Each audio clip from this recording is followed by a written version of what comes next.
有冇聽過人講錢係買唔到快樂？我其實係好七真人哋講呢啲說話嘅，尤其是中小學校嘅老師，好多時候都會灌輸呢種做人冇咁物質嘅思維啊。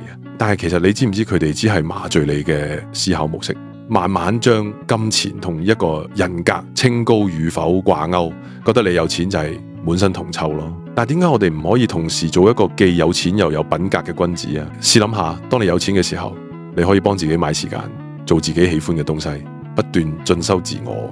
當你有錢嘅時候，唔怕拒絕別人，唔需要再盲目睇人面色做事，你會有自己嘅格局同底氣。當你有錢嘅時候，你更加唔使再擔心屋企發生咩突發事情而應付唔到。錢係最直接嘅工具，去保障你生活上嘅快樂同幸福。所以聽到呢度嘅你，一定要鼓起勇氣，勇往直前，唔好放棄。你要為你嘅家人，為你自己，為另一半努力，呢個係最基本嘅條件。搞掂呢個心態，你先再開始鑽研點樣錢滾錢，點樣投資。